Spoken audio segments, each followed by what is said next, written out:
O tema da minha mensagem hoje é Boas Novas de Grande Alegria. Eu tenho pregado na sequência sobre esses sermões da Natividade. Falamos sobre o Cântico de Maria, depois falamos sobre o Cântico de Zacarias, e agora nós entramos nessa parte onde os anjos aparecem, aqueles pastores, trazendo boas novas de alegria também. Olha o que diz. Lucas 2:9. Vamos ler o 8.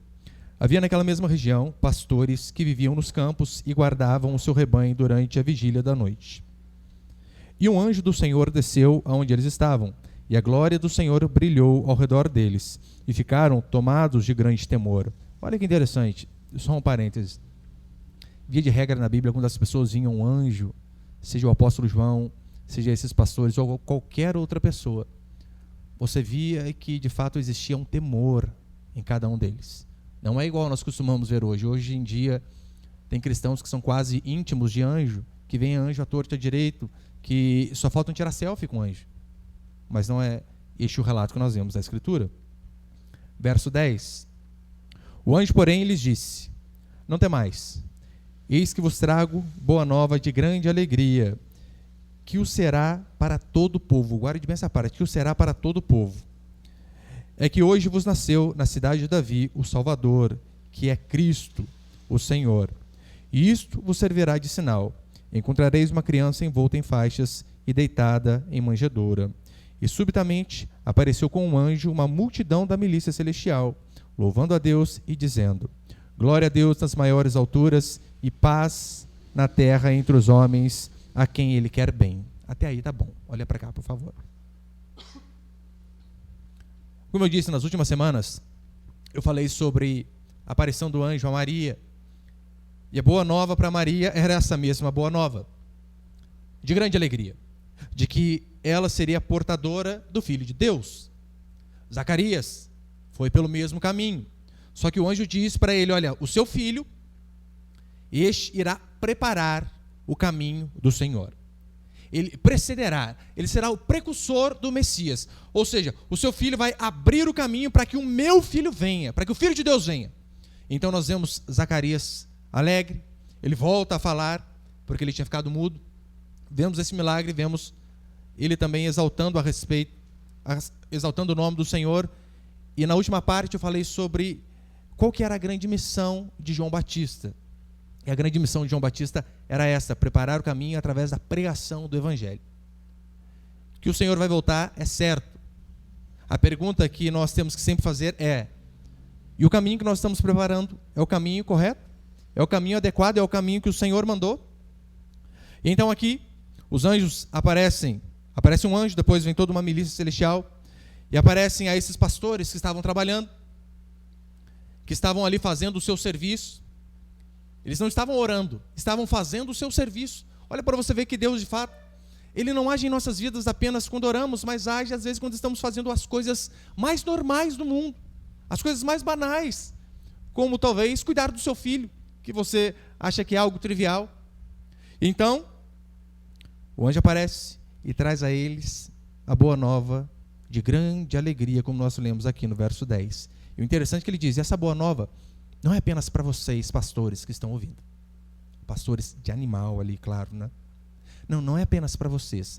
Essas boas novas de alegria é para todo o povo.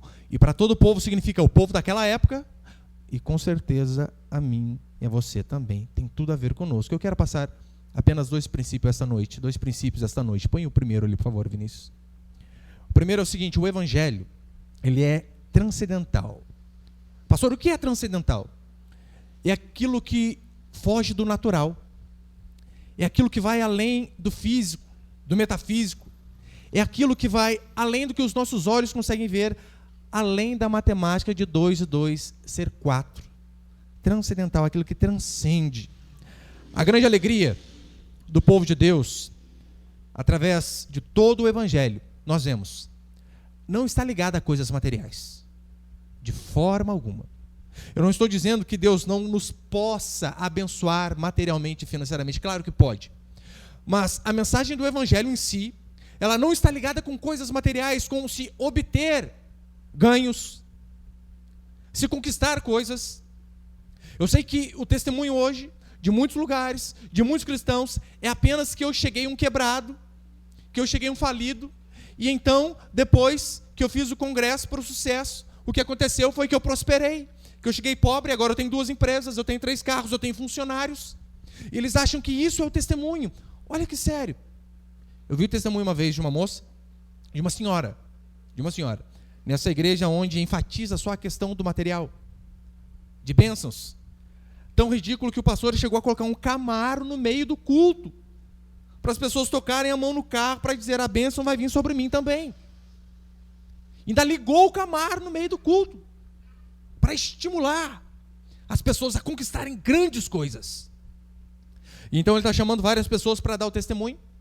Então vem um e diz: eu era um quebrado, um falido, agora eu tenho dinheiro.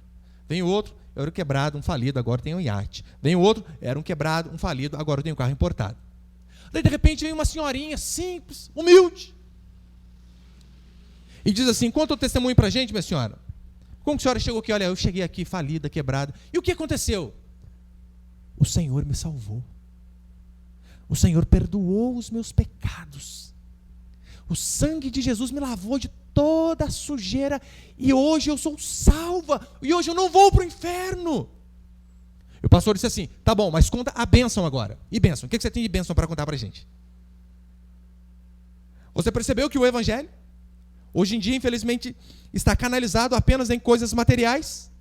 O anúncio de grande alegria para o povo de Deus, na interpretação moderna, é prosperidade, saúde e dinheiro no bolso. Uma família feliz, filhos lindos e maravilhosos. Esse é o símbolo de que de fato alguém é fiel a Deus. Se nós vemos alguém, nós correndo esse risco, por isso eu digo nós vemos alguém passando por uma dificuldade, por um problema, desempregado, doente, nós somos tendenciosos a pensar da seguinte maneira: sei não, será que não é pecado? Lembra a teologia dos amigos de Jó? Jó, o que é isso, rapaz? Confessa aí. Como que pode? Você tinha tanto dinheiro, de repente quebra, tem pecado, Jó. Mas às vezes essa também é a nossa teologia. Nós parecemos como os amigos dele. Mas eu vim falar para você, é uma mentira de que você vai converter e você vai ter todos os bens materiais. Vai ser feliz, seu casamento vai ser uma bênção. Eu não estou dizendo que Deus não possa fazer, Ele pode. Eu não estou dizendo que você não deve ter esperança aqui, que você não pode ter. Você pode, você deve ter esperança aqui. O grande problema é exatamente como o apóstolo Paulo diz. Ele diz assim: se a nossa esperança em Cristo se limita apenas aqui, a esta vida, somos os mais infelizes de todos os homens. Percebe que ele diz: se a nossa esperança em Cristo está apenas aqui. Ele não diz que não podemos. Meu irmão, quem não quer dar uma condição de vida melhor para a família? Para os filhos? Um carro melhor para poder viajar mais longe, para poder ajudar o próximo, mais do que ele ajuda. Todos nós temos esse coração, pelo menos espero tenhamos. Agora, Paulo diz: não há problema em se ter esperança aqui. O grande problema é quando você tem a esperança apenas aqui, onde o seu foco é apenas ser alguém aqui neste mundo, onde o seu grande objetivo é quando você conquistar. Ai, quando eu tiver aquela casa com porcelanato, aí serei feliz. Aleluia. Olha para cá, por favor. Quando eu tiver aquele carro automático, aquele carro do ano, quando eu comprar o meu primeiro iate, aí eu vou ser feliz. Será? Ore para você ser próspero.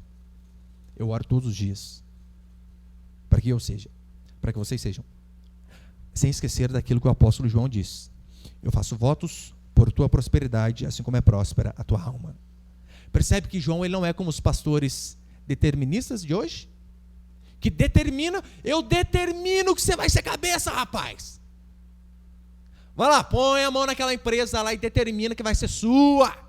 Não, ele não determina. João, ele faz votos pela nossa prosperidade, assim como a nossa alma também é próspera. Porque eu não quero desanimar você, mas nem todos serão ricos. Para ser sincero, pouquíssimos de nós serão ricos. A minoria. A minoria. A maioria de nós não vai viajar para a Europa. A maioria de nós não verá neve. A maioria de nós não vai tomar um café em Dubai. Não vai. A maioria de nós não vai sair sequer do vale ou do nosso país. Eu sei que isso pode desestimular, mas é o que é real. O que você temos que fazer? Lutar de todo o nosso coração para avançar.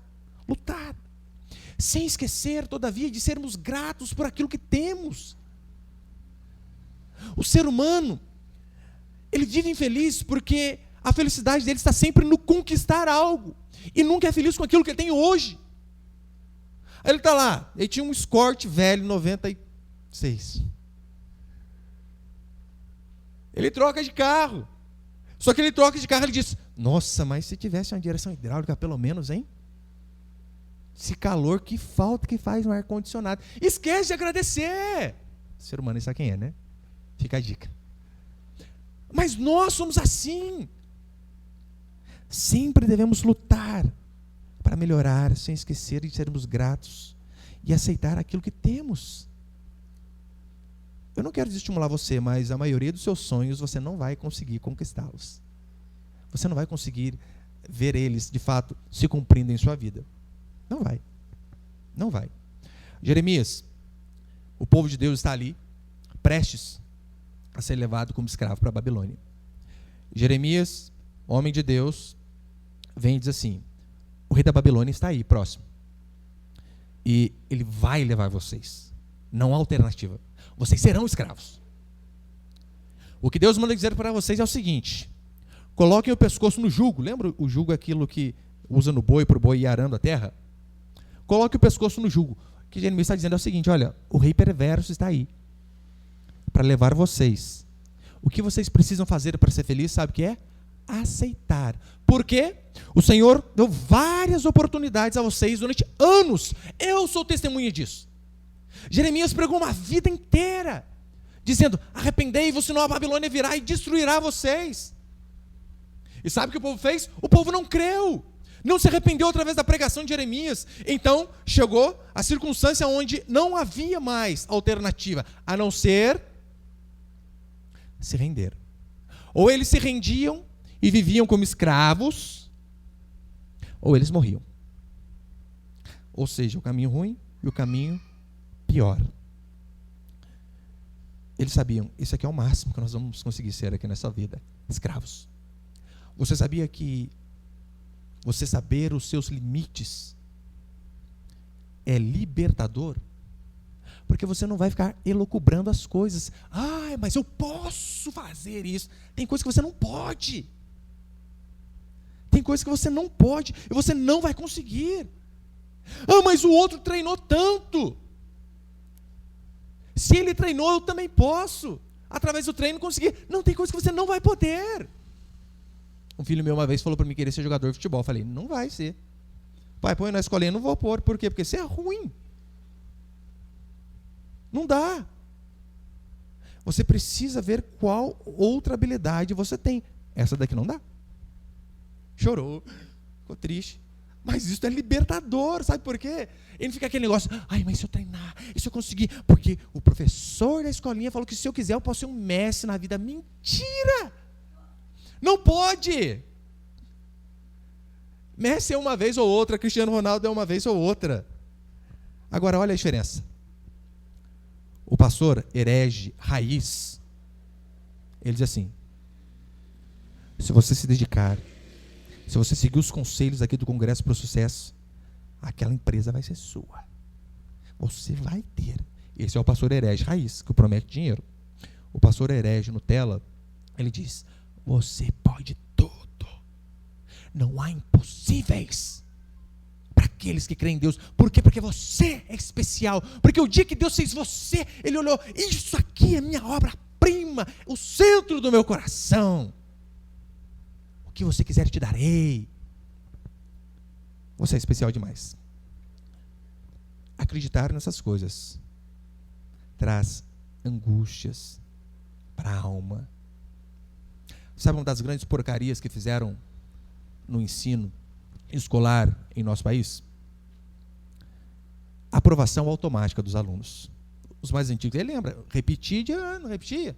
Eu lembro, tinha um amigo meu lá, morava na minha rua, e eu acho que eram 2 séries na minha frente, e mais velho, né? Repeti um ano, repeti o outro, cheguei nele. Nossa, você é aqui, você já repetiu, já seu. Estávamos lá juntos. Daí eu não sei de que ano para cá que não tem mais reprovação. O seu filho, ele pode ser um burro, um jumento, ele passa. Não sabe nada. Você põe um cartão, uma frase para ele interpretar. Você coloca lá, vende-se bolo de segunda a sexta, das 9 ao meio-dia. Ele pergunta, pai, vende bolo? Que dia? E que hora que eu posso comprar se eu quiser? Ele não consegue. Uma informação básica. E então, olha para você ver. Eles cancelaram a reprovação e os alunos são aprovados automaticamente agora. Daí, essa criança que passou de ano cambeteando, sem saber um nada, quer ser médico. Você vai prestar o vestibular para medicina. Não sabe nem falar direito. Você acha que vai conseguir passar? Você acha que no vestibular, quando ele fizer tudo errado, o dono da faculdade vai chamar ele e vai dizer assim, olha, você errou tudo. Até o seu nome você errou. Você errou tudo, mas eu vejo que você quer muito ser médico, né? Pode vir então. Faz a faculdade. É assim que funciona? Não é. O mundo é duro, meu irmão e minha irmã. A vida é dura. Por isso precisamos aprender. Abraçar a fé no Evangelho não é diretamente proporcional à alegria, paz e prosperidade neste mundo. É que as pessoas pensam que é uma equação diretamente proporcional. Olha, se eu for crente, vai acontecer tudo de bom. Aí então você vem a um culto onde você ouve que o Evangelho, na verdade, ele pode não trazer tudo aquilo que você queria, que a sua vida pode não melhorar tanto do jeito que você queria que ela melhorasse. Pelo contrário, ela pode piorar. Daí você ouve, fica triste, fica magoado. Por quê? Porque essas coisas não podem ser ditas hoje. Fere o crente. Nossa, mas eu estava com esperança, achando que eu era tão bom. O pastor disse que talvez eu não conquiste tudo aquilo. Pastor herege. Esse é o problema dos crentes da geração decente. Eles não estão preparados para ouvir verdades igual Jeremias pregava. Eles estão preparados apenas para ouvir falsos homens, que pregam um falso evangelho, que os enganam, que dão um paliativo enquanto eles estão com câncer na cabeça. É isso que eles estão preparados. No capítulo 26 do livro de Jeremias, diz que por conta do pecado do povo, Jeremias vem e diz, não há mais chance para vocês, serão escravos. Sabe o que o falso profeta diz? Sabe o que o povo diz após essa mensagem de Jeremias? De que a única possibilidade era serem escravos, por quê? Porque eles não se arrependeram e que a vida seria dura ou a morte. Olha o que os falsos profetas e o povo disseram. Falso pastor, esta palavra não procede da boca de Deus. Saia daqui com este homem, que ele morra, e tentaram matá-lo. O interessante é que Jeremias era o único verdadeiro ali. É por este motivo que a alegria anunciada pelo anjo aqui no Evangelho, aqui no capítulo 2, aqueles pastores, a alegria que Deus nos traz, ela é algo transcendental. Ela vai além do natural, do físico, do metafísico. Essa é uma peculiaridade apenas do Evangelho. É isso que o Evangelho promete. Que ainda que você não alcance nada neste mundo, a sua coroa está sendo preparada em outro mundo. É por isso que Davi, o homem segundo o coração de Deus, pôde dizer, ainda que eu ande pelo vale da sombra da morte, ainda assim eu não temerei. Não temerei. É por isso que Paulo, em Filipenses 1, disse assim, olha, o tema da carta aos Filipenses é alegria. O tempo todo você vê Paulo dizendo alegria, alegria, alegrai-vos. Tem uma hora, ele até diz assim, olha, alegrai-vos no Senhor. Outra vez os digo, alegrai-vos, como forma imperativa. Se alegrem em Deus. E sabe de onde Paulo escreveu esta carta? Da cadeia. Como? Pode alguém numa prisão escrever, estimulando as pessoas a serem alegres, independentemente da circunstância? Porque Paulo sabia que a alegria dele não estava em um quarto com 3 metros quadrados, ou numa casa como ele ficou a primeira cadeia, ou numa masmorra como ele ficou na segunda. Mas ele sabia que a alegria dele estava apenas em Deus. Eu lembro até hoje, uma irmã que eu conheci logo no começo, quando eu fui para a igreja. E eu cheguei com a minha esposa, não era minha esposa na época ainda, né? E eu vendo a irmã alegre, sorridente. Esse dia ela estava lá em casa, ela e o marido dela limpando o nosso sofá.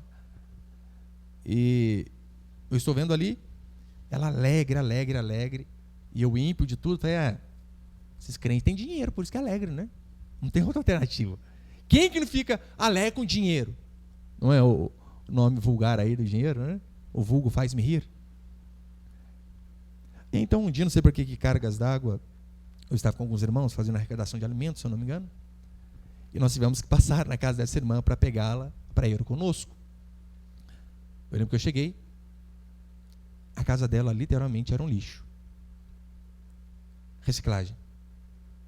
O portão era um saco de ração de cachorro cortado e esticado. Você entrava no quintal, tinha apenas uma minúscula viela, onde você passava de uma em uma pessoa, lixo desse lado e lixo desse lado, um cheiro horrível. Eu falei, mas como assim? Todo dia que eu encontro aquela irmã no culto, o sorriso está até a orelha.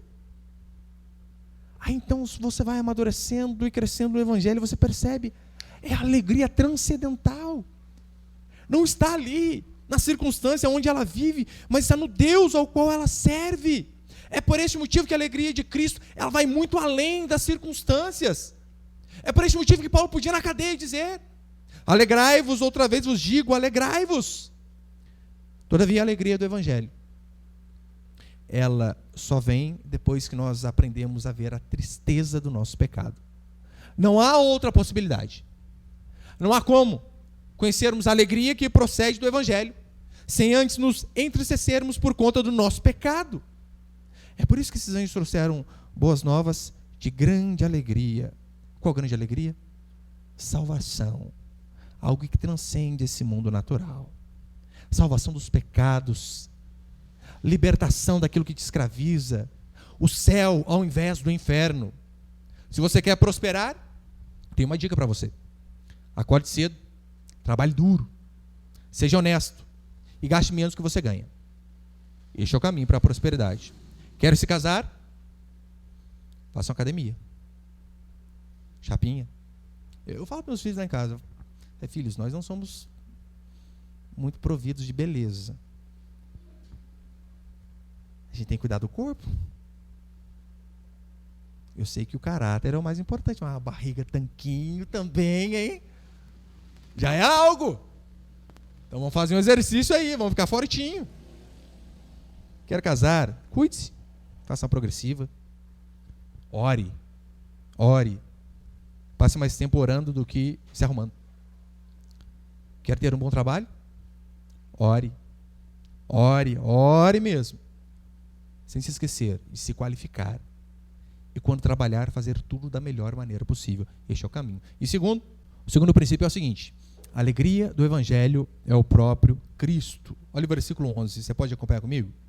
Lucas 2, verso 11. Verso 10, para pegar o contexto. O anjo, porém, lhes disse: não temais, eis que vos trago boa nova de grande alegria, que será para todo o povo. É que hoje vos nasceu na cidade de Davi o Salvador, que é Cristo, o Senhor. Percebe que a grande alegria aqui está fundamentada em uma pessoa? No caso de uma criança que tinha acabado de nascer. Este é o fundamento. Só que a pergunta é: nasceu o Salvador, que é o Cristo, que é o Senhor. Salvador do quê? Do que ele veio nos salvar? Do quê? Jesus Cristo veio salvar a mim e a você. Imagina que você se depara com um afogado. E ele está ali com todas as suas forças tentando se manter na superfície. Só que a cada vez mais ele vai se cansando, indo para baixo. Então você chega diante desse afogado e diz assim: eu tenho 100 mil reais para você aqui, toma. Eu tenho uma barra de ouro de 1 milhão, Pega para você vai peso, né? Fundar mais ele. Tem a mulher mais linda do mundo, Helena de Troia. Está aqui. Doida por você.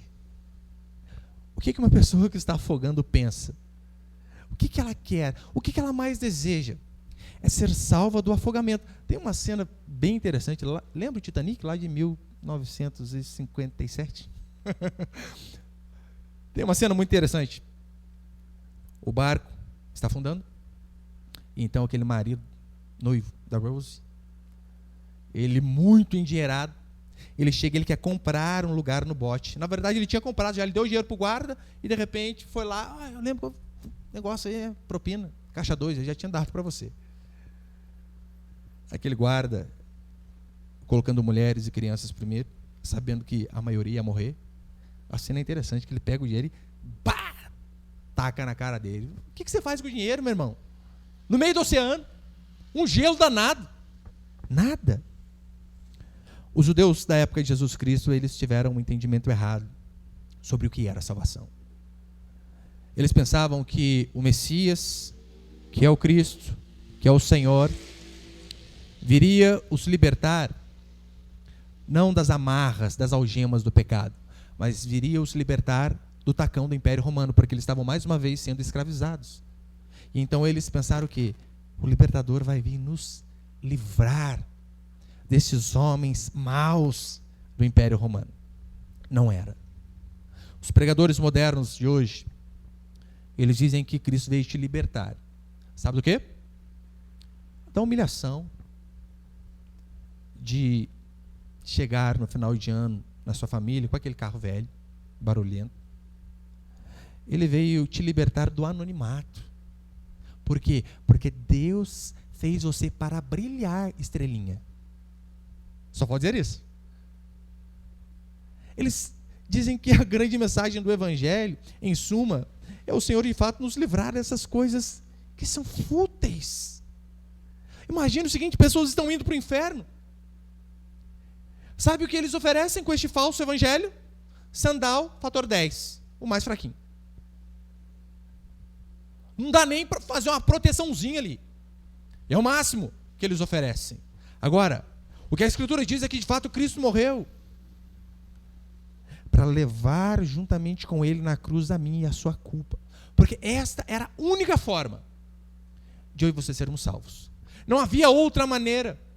As nossas transgressões, diz Isaías, o Senhor as pega e por conta delas, das nossas, Ele é moído. Eu amo esse termo de Isaías. Ele foi moído pelas nossas transgressões. Já foi a um supermercado, a um açougue e pediu para o cara passar a carne moída? Você viu aquilo ali? É mais ou menos a ilustração. Só que não foi uma máquina moendo um pedaço de carne. Foi um Deus soberano moendo o seu próprio filho.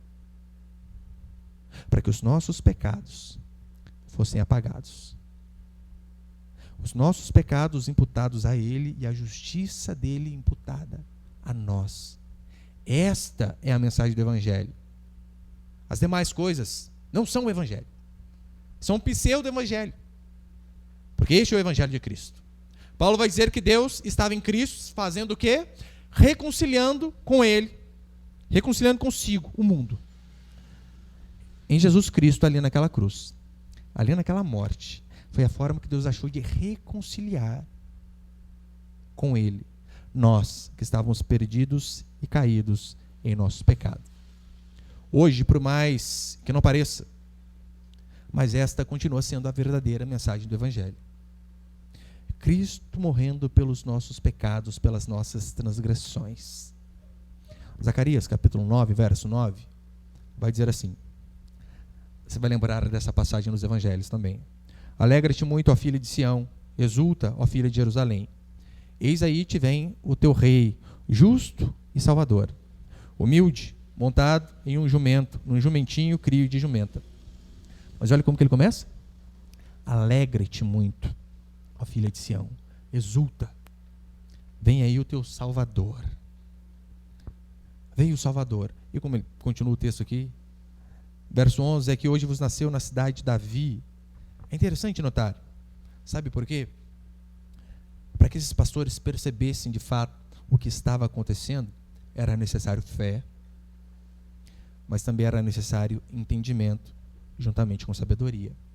Eles creram na promessa, eles creram no cumprimento, só que eles creram porque eles estavam habituados com aquilo que Deus já tinha dito. Eles sabiam, um dia virá, um dia virá. Esta era a esperança. Então, por causa de ter o hábito de sempre estar em contato com Deus, quando eles viram aquilo, não tinha por que duvidar, porque de fato já era algo esperado. Agora, hoje não há mais pessoas com esse relacionamento com Deus. Pessoas não trazem nem Bíblia para o culto, quando trazem, não leem. Eu sei que você pode ter a Bíblia no celular, claro, é bênção também, é válido. Ai, pastor, tem pastor que não gosta, Bíblia no celular não pode, tem que ser papel aqui, irmão, tem que trazer isso aqui. Então você tem que trazer os pergaminhos lá também. Imagina trazendo um monte de rolo para o culto, né? Não dá. Nada contra a tecnologia, na verdade, só coisa a favor. Agora, você percebeu que mesmo tendo a Bíblia na mão, no smartphone desse, às vezes falta tempo, às vezes falta vontade, às vezes falta interesse. Não nos habituamos mais com a palavra de Deus. O entretenimento é muito hoje em dia. Infelizmente. O entretenimento é muito. E o trabalho também. Às vezes é muito trabalho, não tem tempo. Esse é o motivo porque muitos ainda hoje são enganados. Sabe por quê? Porque eles não têm o hábito de se alimentar, de aprender, de estudar a palavra do Senhor. Aí acontece o que Paulo diz, são levados por qualquer vento de doutrina. Aí acontece o que a Escritura diz, são enganados. Eu lembro uma vez de ouvir uma ilustração que foi algo fabuloso. Uma senhora, ela trabalhou durante anos numa casa de família, então seus patrões morreram, e ela voltou para sua tapera, sua casa de pau a pique, de barro batido, e então ela ganhou só um presente dos seus patrões, uma carta, e ela gostava tanto, né? Ela colocou no quadrinho, colocou ali na sala dela. Puxa vida, foi bom, anos trabalhando para eles, são bênçãos. Então um dia uma neta dela chega e entra na casa e diz, vó, que quadro é este? Ela diz, esse aqui é a herança que eu ganhei dos meus patrões, foi o presente que eles me deram, mas eu fiquei tão feliz, anos, uma vida inteira trabalhando lá, olha a lembrança que eles me deixaram. E aquela neta começou a ler, e as lágrimas começaram a cair sobre a sua face. Ela disse assim, vó, isso aqui é um testamento. Eles deixaram tudo que eles tinham para a senhora. E a senhora está aqui nesta casinha. E então, ela, por conta de não saber ler, estava deixando de ser abençoada. Agora, quantos de nós sabemos ler? Temos isso aqui em casa, no celular, no iPhone, no smartphone, mas não tomamos posse daquilo que a palavra de Deus nos diz. E às vezes a vida vai a cada dia mais tropicando, as coisas não funcionam. Sendo que nós temos tudo o que precisamos. Está com problema no casamento, meu irmão, minha irmã? Leia a Escritura.